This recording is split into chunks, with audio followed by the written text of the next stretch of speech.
Hey, everybody.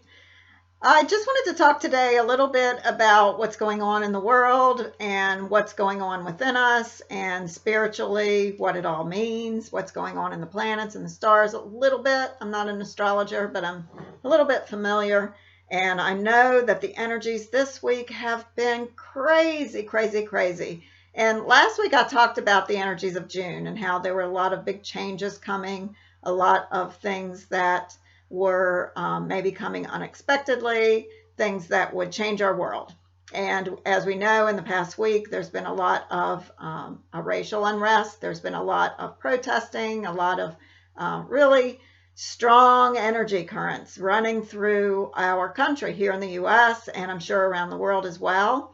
I try to limit the amount of news I watch just because it tends to upset me and also because um, it just tends to prejudice me in a certain direction.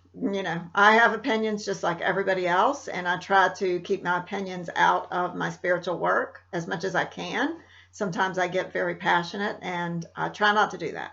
So I don't want to talk specifically about, politics, social issues too much because social change is very important. I think, the racial equality is extremely important. I think political stuff that's going on is extremely important. All of those things are really important. But I'm just using my focus and my spiritual connections to try to change things from a spiritual and energetic standpoint rather than doing it from a natural standpoint. Now, that being said, there are people whose job it is, whose sole agreement, who came into the world to be political activists, to be social activists, to be humanitarians, to be, everybody came in with a specific sole purpose. And I honor those people. And I always say, everybody came in with a gift, and that thing that you're passionate about, do it. You go ahead and do whatever you need to do to change life in the physical world that we live in. And I'm going to do my job in my spiritual work to shift things in the spirit realm. So we're all working together. It's not like, what a person who's doing social justice things, that they're more or less powerful or effective than I am by doing battle in the spirit realm. So we all have a job to do. Let's all do our job and not criticize other people for doing their job, what they feel is their job.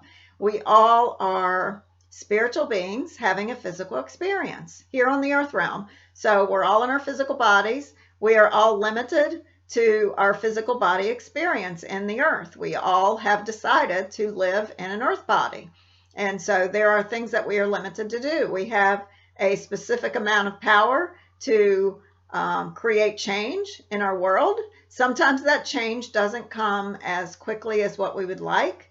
And yet, sometimes when we do battle in the spirit realms, things come a little more quickly. Or, what we do in the spirit realm is creating empowerment for those who are doing in the natural realm what they need to do to bring about changes. All right. So it's not, me against you or you against me or us against them. It's not one group of people against another group of people. Let's talk a little bit about that. So, what is war about? What are protests about? What is, the war on drugs, the war on this, the war on that?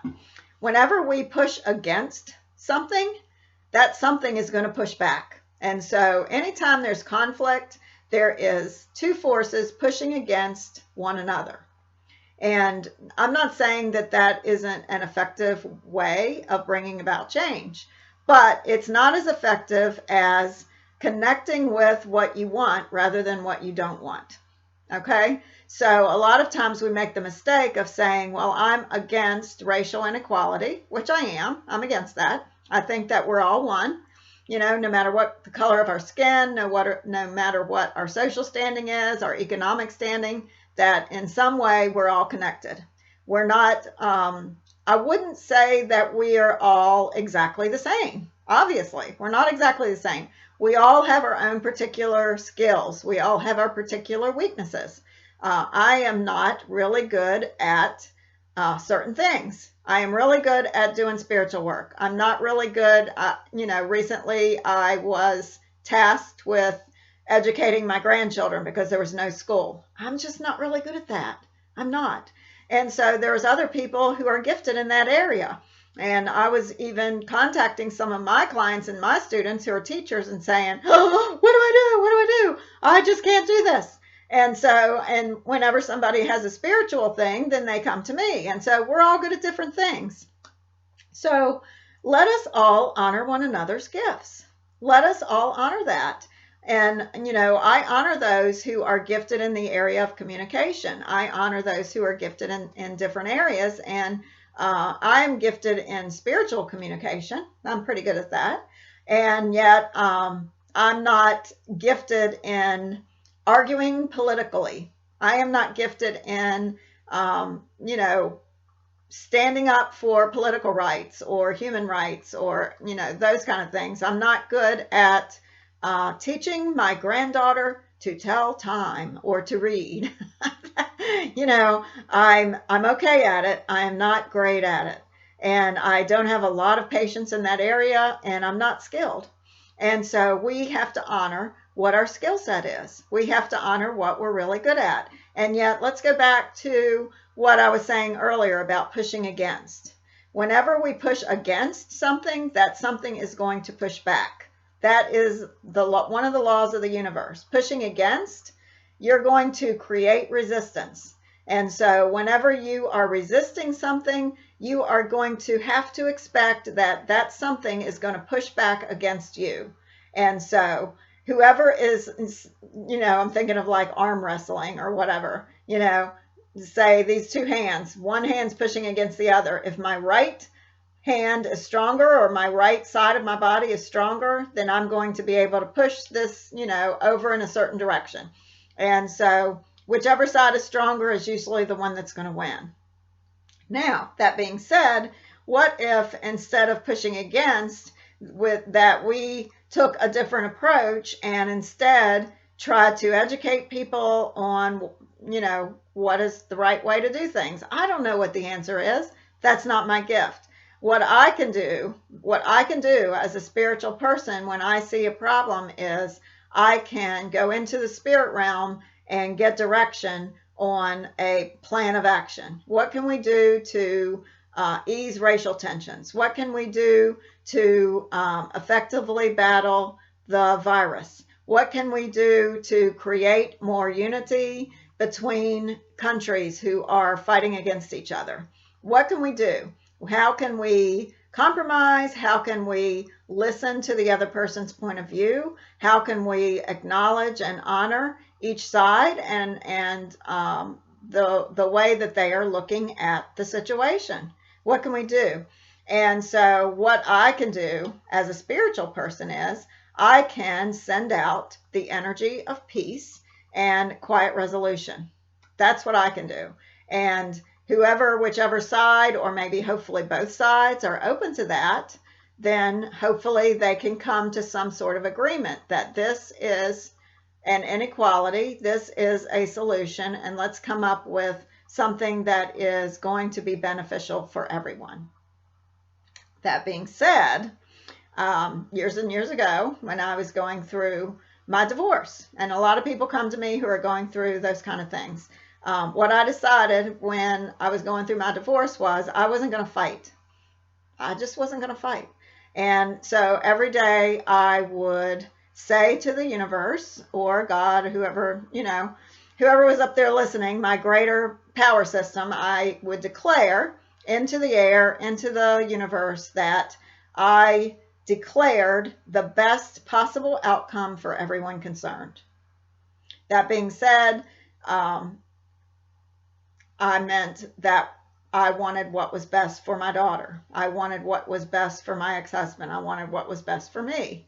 And I wanted everybody to benefit. Now, my perception of what was the best thing was not necessarily the perception of my ex-husband. It wasn't necessarily the perspective of my daughter.